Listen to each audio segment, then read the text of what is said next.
नमस्कार, जय हिंद साथियों। स्वागत है आपका बाबा हिस्ट्री वाला के यूट्यूब प्लेटफॉर्म पर। साथियों, आज की विवेचना में हम चर्चा करेंगे एक ऐसे महान योद्धा की जिसने अंग्रेजों के नाक में दम तो किया ही किया है, लेकिन भारत में एक अमिट छाप छोड़ी है जो आज भी हम उनको जानते हैं। एक अलग अलग नामों से उनको पहचाना जाता है।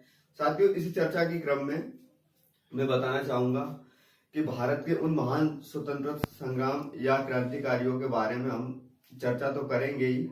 इसी चर्चा के क्रम में हम आज एक विशेष नाम मामा टंटिया भील के बारे में संपूर्ण जानकारी लेने का प्रयास करेंगे। इसमें होगा क्या कि जो भी परीक्षा प्रतियोगिता परीक्षाएं जिससे जहां से क्वेश्चन बनता है उन सभी प्रश्नों पर भी हमारी चर्चा रहेगी और उन महत्वपूर्ण बिंदुओं पर भी हम फोकस करेंगे। साथियों, ये जो वीडियो है एक स्टोरी के फॉर्म में, मतलब एक कहानी की तरह हम सुनाने का प्रयास करेंगे, जिसमें ये देखेंगे कि इनके बारे में क्या क्या विशेष सत्य रहा तथा कौन कौन सी घटनाएं महत्वपूर्ण रही। इन सबके बारे में हम क्या करेंगे, एक चर्चा करने का प्रयास करेंगे। आइए साथियों, शुरू करते हैं मामा टंटिया भील के बारे में। साथियों, एक गांव रहता है, थोड़ा सी स्टोरी हम देखने का प्रयास करते हैं कि इनके जन्म के बारे में क्या विशेष तथ्य रहा। कि खंडवा जिले का एक गांव रहता है। कौन सा गांव है? बड़दा गांव। और इनकी एक तहसील रहती है पंधाना तहसील, यानी कि खरगोन जिले के बड़दा गांव रहता है और बड़दा गांव की एक पंधाना तहसील में इनका जन्म होता है। जिले का नाम है खंडवा।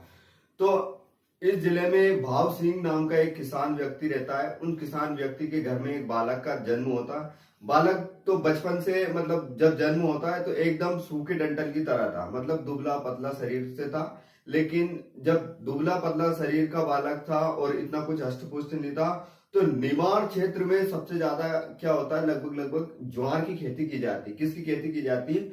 तो ज्वार की खेती की जाती है। उस ज्वार की खेती में क्या होता है, जब ज्वार पक जाती है, पकने के बाद में उसका सूखा रह जाता है, एक पेड़ सूख जाता है, तो उस पेड़ को बोला जाता है डंठल। क्या बोल जाते हैं? टंटल बोला जाता है। क्या बोला जाता है? तो टंटल बोला जाता है। जब वो बालक की स्थिति को देखा कि बालक भी दुबला पतला है, सूखा है, तो उस डंटल को देखकर उनके पिताजी उनका एक नाम रख देते हैं, टंतिया। क्या रख देते हैं? तंतिया। यानी कि उस डंटल को ही टंटल बोला जाता है। तो उस नाम के आधार पर मामा टंटिया भील का नाम क्या पड़ जाता है? टंटिया पड़ जाता।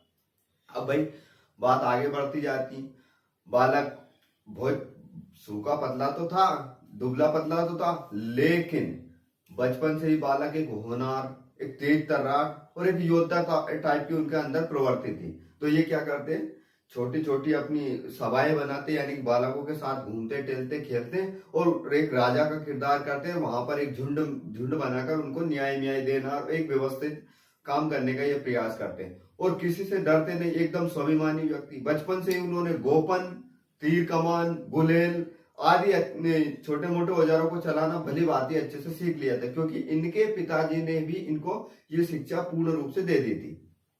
अब धीरे धीरे इनकी उम्र बढ़ती जाती है, तो एक व्यक्ति रहता है माल गुजार, ऐसा बोला जाता है। एक व्यक्ति रहता है, लगभग इनकी 16 वर्ष की उम्र रहती है। तो माल गुजार हिम्मत सिंह से ये एक बार इनकी बहस हो जाती है। क्या हो जाती है? एक हिम्मत सिंह नाम का व्यक्ति रहता है, उनसे इनकी बहस हो जाती है। तो बहस होने के कारण क्या होता है, इनको चोरी के झूठे आरोप में इनको क्या किया जाता है? जेल भिजवा दिया जाता है, मतलब अंदर करवा दिया जाता है। तो अब इनसे क्या होता है कि टंटिया मामा बहुत ज्यादा क्रुद्ध हो जाते हैं, मतलब बहुत ज्यादा क्रोधित हो जाते हैं और उनको गुस्सा आती है कि मतलब ये विरोध भी करते हैं, ये पुलिसों से भी मुठभेड़ कर लेते हैं। इनको चोरी के आरोप में लगभग कितने वर्ष के रहते हैं? ये 16 वर्ष के रहते हैं। 16 वर्ष की उम्र में इनको क्या कर लिया जाता है? गिरफ्तार कर लिया जाता है। तथा फिर उन्होंने क्या किया? जेल में इनको बंद कर दिया। अब जेल में बंद कर दिया तो इन्होंने पुलिस वालों से मुठभेड़ की और वहां से फरार हो गए। क्या हो गए? वहां से छूटकर भाग गए। और भागने के बाद उन्होंने क्या किया? अब अपने आप को एक क्रांतिकारी के रूप में दर्शाया। क्या किया? अपने आप को एक योद्धा या सिपाही के रूप में दर्शाया। तथा उन्होंने एक कसम खाई कि मैं माल गुजारों, अमीरों और अंग्रेजों को लूटूंगा। क्या करूंगा? माल गुजारों, अंग्रेजों और अमीरों को लूटूंगा। माल गुजारों मतलब इनका सीधा सिंपल अर्थ ये होता है कि एक स्टेप रहती है, यहाँ रहता अंग्रेज के बाद में अंग्रेज के नीचे काम करता कौन करता? सेठ साहूकार, और उसके नीचे करता है माल गुजार। इस प्रकार की एक श्रेणी रहती है जिसमें से निम्न श्रेणी का व्यक्ति रहता है। तो होता क्या है, ये किसानों से पैसा उगाता है, यह धन एकत्रित करता है, किसको देता है, सेठ साहूकार को, सेठ साहूकार किसको देते हैं, अंग्रेजों को देते हैं। इस प्रकार इनका क्रम चलता है। अब स्थिति ये आ जाती है कि ये क्या करते हैं कि एक क्रांतिकारी के रूप में काम करने लगते हैं। अब क्रांतिकारी के रूप में काम करने लगते हैं तो होता क्या है, क्रांतिकारी के रूप में काम करने लगते हैं तो होता क्या है कि अब धीरे धीरे धीरे धीरे इन्होंने एक क्षेत्र को चुना जिसमें कौन कौन सा क्षेत्र था, नागपुर, मंदसौर, झाबुआ और देवास आदि के जंगलों में इन्होंने क्या की, अपनी एक धाक बनाई, क्योंकि ये ऐसा बेल्ट है ये वाला। तो इन बेल्ट में उन्होंने क्या किया, अपनी क्रांतिकारी गतिविधियों को क्या दिया, अंजाम देना शुरू कर दिया। यहाँ पर उन्होंने एक भील नाम की टोली बनाई। क्या बनाई, भील टोली बनाई। तो जो इन क्षेत्रों में जितने भी छोटे छोटे गांव थे, इन छोटे छोटे गांव के लगभग 200 युवा इनसे जुड़ गए। क्या किया, लगभग 200 युवा इनसे जुड़ गए और इनके साथ काम करने लगे। कौन सा, क्रांतिकारी काम करने लगे। अब इनके तीन ही उद्देश्य था। पहला, गरीबों को मदद करना, दीन दुखियों की सहायता करना और अंग्रेजों को लूटना, और वो जो लूट का धन प्राप्त किया है वो किनको, गरीबों में वितरण करना। इनका ये सीधा सिंपल फंडा था। अब होता ये है कि जब टंटिया मामा इस क्षेत्र में उन्होंने इतनी भयंकर तरीके से अफरा तफरी मचा रखी थी कि यहां से अंग्रेज गुजरने से पहले 100 बार सोचते थे कि ये तंतिया का एरिया है, यहां से नहीं गुजरा जाए, धन तो लेकर गुजरना ही नहीं पड़ता था। तो होता यह है कि जब उन्होंने यहाँ धाक बनाई तो इंदौर के होलकरों ने उस समय अंग्रेजों से अच्छे संबंध बना लिए। क्या कर लिया, बहुत अच्छे संबंध बना लिए, क्योंकि अंग्रेजों ने एक ऐसी पॉलिसी बना रखी थी कि जो भी क्रांतिकारी या कोई भी व्यक्ति उनको परेशान करे वो हमसे मिले, हम उनकी सहायता करेंगे। तो उस समय क्या था, टंटिया मामा के जो सिपाही थे या टंटिया मामा का जो क्षेत्र था, तो उसमें इंदौर भी आता है, क्योंकि इंदौर के महू के आसपास इनकी समाधि स्थल है। तो वो तो हम बाद में पहुंचेंगे उस पॉइंट पर।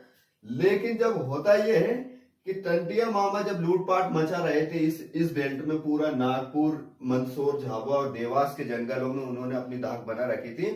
तो वही पड़ता है कौन, होलकर रियासत इंदौर वाला क्षेत्र। अब इंदौर के होलकरों ने क्या किया, अंग्रेजों से अच्छे संबंध बना लिए। अब मामा टंटिया को और गुस्सा आ गया तो उन्होंने क्या किया, फिर इंदौर के होलकरों को लूटने लगे, वहां पर विद्रोह फैलाने लगे। इंदौर के होलकरों से धन संपत्ति ऐसे लूटने लगे। लेकिन होलकरों ने आखिर में उस चीज को समझा कि हमें क्रांतिकारियों का साथ देना चाहिए, अंग्रेज हमारे अपने नहीं है तो अपना खुद का फायदा सोचते हैं। इसीलिए होलकरों ने टंटिया मामा से की संधि। क्या की, संधि समझौता किया और टंटिया मामा ने फिर होलकरों को लूटना बंद कर दिया तथा होलकरों ने अपनी मदद के स्वरूप टंटिया मामा को बहुत सारा धन दिया, बहुत सारे हथियार दिए और बोला कि क्रांति को आगे बढ़ाओ। इस प्रकार से क्या हुआ, होलकरों से इनकी संधि हुई। अब आगे इसी चर्चा के क्रम में क्या होता है, आगे बढ़ते जाते हैं टंटिया मामा। अब उन्होंने जो भीलों की जो सभा बना रखी थी, 200 के लगभग उनके सैनिक थे, तो उनसे और भी जुड़ते गए। अब जुड़ने के पश्चात क्या होता है कि उनके बारे में एक कथन प्रचलित है कि जब भी मामा, मतलब उनको दैवीय शक्तियां प्राप्त थी, मतलब उनको देवी देवताओं के द्वारा कुछ शक्तियां प्राप्त थी, कि लगभग एक ही समय में, एक ही टाइम पर टंटिया मामा 1700 गांव में अपनी सभाएं एकत्रित करते थे। ऐसा माना जाता है कि अभी टंटिया मामा को यहां देखा, अभी टंटिया मामा को वहां देखा, अभी टंटिया मामा को वहां देखा। लगभग 1700 गांवों में एक ही टाइम पर, मतलब अगर 12:02 हो रहे तो 12:02 पर लगभग 17 गांवों में उनकी सभाएं चलती थी। तो इसीलिए उनको एक देवी पुरुष भी माना जाता है कि टंटिया मामा एक देवी पुरुष थे जिनको देवताओं की शक्ति प्राप्त थी। आ गई बात समझ में? तो ऐसा उनके बारे में माना जाता है। तो भाई साहब, जब होता यह है कि उनके भयंकर तरीके से ये अफरा तफरी चलने लगती है, एकदम विद्रोह चलने लगते हैं, अंग्रेजों के नाक में दम कर देते हैं। तो होता यह है, उन्होंने, हाँ, इसके आगे का क्रम क्या होता है कि जब अंग्रेजों ने उनको, अब अंग्रेज तो उनसे बहुत ज्यादा परेशान थे कि अब इस व्यक्ति को कैसे काबू में किया जाए। तो अब उस व्यक्ति को काबू में करने के लिए उन्होंने एक उन्हीं के नाम पर यानी कि टंटिया मामा के नाम पर एक उन्होंने ब्रिगेडियर बनाई, क्या बनाई, एक सेना बनाई कि टंटिया मामा को ही पकड़ना है। मतलब किनको पकड़ना है, टंटिया मामा को ही पकड़ना है। उनके नाम पर एक उन्होंने क्या बनाई, टंटिया भील नाम से एक उन्होंने ब्रिगेडियर बनाई, यानी कि एक सेना की टुकड़ी बनाई कि सिर्फ और सिर्फ तुमको किस पर फोकस करना है, मामा टंटिया भील पर। किस पर करना है, मामा टंटिया भील पर फोकस करना है और उनको ही पकड़ना है। तो होता यह है कि सब अच्छा चल रहा, व्यवस्थित चल रहा, क्रांति भी धूमधाम से चल रही। उस बीच में होता यह है कि टंटिया मामा को पकड़ने के चक्कर में उनके बहुत सारे सैनिकों को अंग्रेज पकड़ लेते हैं और अंग्रेज पकड़ लेते हैं, कुछ को वो फांसी की सजा दे देते हैं और कुछ को वहीं पर गोली मार देते हैं। इस प्रकार उनके लगभग 200-250 सैनिक पकड़े गए और मारे गए। तो टंटिया मामा थोड़े से हताश निराश हो गए, लेकिन उन्होंने हिम्मत नहीं हारी। क्या हुआ, उन्होंने अपनी हिम्मत नहीं हारी। फिर होता यह है कि वो किनसे मिलते हैं, वो मिलते हैं किनसे, वो मिलते हैं तात्या टोपे से। किनसे मिलते हैं, वो तात्या टोपे से मिलते हैं। और तात्या टोपे से मिलने के बाद में क्या होता है कि वो उनसे एक छापा मार यानी कि गुरीला युद्ध पद्धति या गामिनी कावा युद्ध पद्धति वो सीखते हैं। उसमें क्या होता है, दुख छिपकर वार करना, दुख छिपकर वार करना तथा लूटना। ये उन्होंने ये सीख लिया था किनसे, तात्या टोपे से सीख लिया। तात्या टोपे झांसी की रानी के गुरु नाना साहब पेशवा के एक सेनापति थे। तो होता ही है कि उनसे क्या सीख लेते हैं वो, गामिनी कावा या गुरीला युद्ध पद्धति या छापामार युद्ध पद्धति, तीनों को एक ही नाम से जाना जाता। अब उसी श्रृंखला में वो आगे बढ़ते हैं तो उन पर इनाम भी कुछ घोषित कर दिया जाता है। तो इनाम घोषित करने के बाद में होता यह है, एक व्यक्ति रहता है रघुनाथ मंडलोई। रघुनाथ मंडलोई, फिर उन्होंने क्या किया, जबलपुर एक स्थान रहता है, जबलपुर आज वर्तमान में जिला है। तो जबलपुर में क्या होता है, जो रघुनाथ मंडलोई के साथ मिले, क्योंकि रघुनाथ मंडलोई भी एक क्रांतिकारी थे। अब रघुनाथ मंडलोई के साथ मिलकर उन्होंने जबलपुर की जेल पर धावा बोला। क्या किया, रघुनाथ मंडलोई के साथ मिलकर उन्होंने जबलपुर की जेल पर धावा बोला और जितने भी भारतीय सैनिक थे उस जेल में बंद उन सबको आजाद करवाया। किन्होंने, मामा टंटिया भील ने। अब भाई साहब होता यह है कि रघुनाथ मंडलोई के साथ मिले, तो प्रश्न यहां पर यह बन सकता है, क्या बनेगा कि टंटिया मामा ने किसके साथ मिलकर जबलपुर जेल पर धावा बोला, तो रघुनाथ मंडलोई। अब ये सारी चीजें अच्छी व्यवस्थित चल रही थी। अब ऐसा होता है नहीं कि कभी कभी भारत देश का नाम तो आपने सुना ही होगा, बिल्कुल हम भी जानते हैं, यहीं रह भी रहे हैं।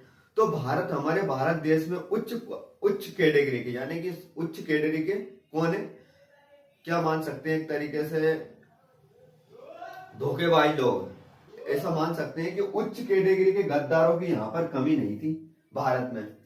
तो यहाँ पर भी होता है कि धोखाबाजी या गद्दारी किसने की, टंटिया मामा के साथ अपने ही कुछ खास लोगों ने की है। तो होता यह है, इनके एक बहनोई रहते हैं, नाम रहता है उनका गणपत। क्या नाम रहता है, गणपत इनका नाम रहता है। और बहनोई किनके रहते हैं, टंटिया मामा के रहते हैं। टंटिया मामा की वैसे तो कोई बहन नहीं थी, लेकिन एक महिला को उन्होंने बहन बना रखा था, यानी कि वो क्या बोलते हैं, सब बहन मानकर वो राखी बंधवा देते हैं। तो उन्होंने क्या बोला, एक व्यक्ति रहता है, इन व्यक्ति को व्यक्ति यानी कि गणपत लाल को या गणपत को किसने, मेजर ईश्वरी प्रसाद ने कुछ लालच दिया, कुछ लोभ दिया कि तुम्हारा टंटिया तो तुम्हारा साला लगता है, तुम अगर टंटिया को गिरफ्तार करवा दो तो तुम्हें इतने इतने पैसे ऐसे देंगे और तुम्हें पुरस्कार कृत भी किया जाएगा, तुम्हें इनाम दिया जाएगा, तुम्हें ऊंची पोस्ट दी जाती। ऐसे बेला फुसलाया किसने, ईश्वरी प्रसाद। अब इस गधे का नाम भी आप सुन सकते हैं, ये भी कौन है, हिंदुस्तानी है। ईश्वरी प्रसाद कोई अंग्रेज का नाम नहीं है, लेकिन ये इतने वफादार, इतने चाटुकार, इतने कुत्ते टाइप के व्यक्ति थे जिन्होंने क्या किया, मामा को पकड़ाने में पूरी दम लगा दी। अब ये मेजर रहता है, उस टाइम पे मेजर की पोस्ट पर रहता है।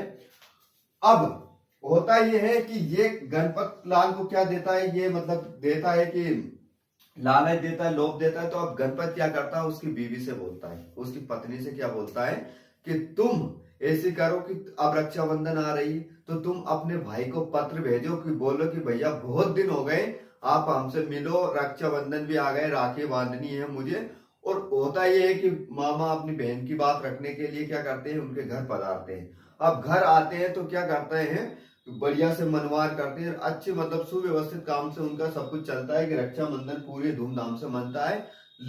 आधी रात के आसपास, लगभग आधी रात के आसपास क्या होता है, ये गणपत क्या करता है, इस मेजर ईश्वरी प्रसाद को क्या दे देता, खबर दे देता है कि टंटिया मेरे यहाँ रात रुका है और आप आकर पकड़ सकते हो। तो अब अचानक इनको क्या कर लेते हैं, घेर लेते हैं टंटिया मामा को घर के अंदर ही सॉरी घेरने के बाद में क्या होता है, घेरने के बाद में इनको आसानी से पकड़ लेते हैं, क्योंकि अब टंटिया मामा धीरे धीरे क्या होते हैं कि अब वहां पर अगर कुछ ऐसी हरकत करते तो हो सकता था उनके परिवार को कुछ खतरा हो जाए, पुलिस वाले कुछ गोली मोली चला दे, बहन के बच्चों को गोली लग जाए या कुछ भी हो जाए, तो इनको पकड़ लेते हैं। पकड़ कर उनको कुछ समय तक जबलपुर की जेल में रखते हैं। जबलपुर की जेल में रखते हैं, वहां पर उनको अब कोई लोग मानते नहीं कि टंटिया मामा जो देव पुरुष थे उनको इतनी आसानी से कौन पकड़ सकता है, ये कोई मानने को तैयार ही नहीं था। तो अब होता ये है कि इनको ये मनवाए कि हाँ हमने टंटिया को पकड़ लिया। तो ये एक समाचार पत्र रहता है, समाचार पत्र कौन सा रहता है, न्यूयॉर्क टाइम्स। न्यूयॉर्क टाइम्स, और तारीख रहती है 10 नवंबर 1889 की तारीख। उसमें ये छापते हैं और बोलते हैं, क्या बोलते हैं, इंडियंस रोबिन हुड को हमने पकड़ लिया। यानी कि टंटिया मामा को एक नाम से संबोधित किया गया, इंडियंस रोबिन हुड, इस नाम से उनको संबोधित किया गया और बोला कि हमने इनको पकड़ा गया। और फ्रंट पेज पर ही इनका ये फोटो वो क्या करते हैं, वायरल करते हैं, यानी कि ये फोटो छापते हैं किसमें, इंडियंस टाइम में।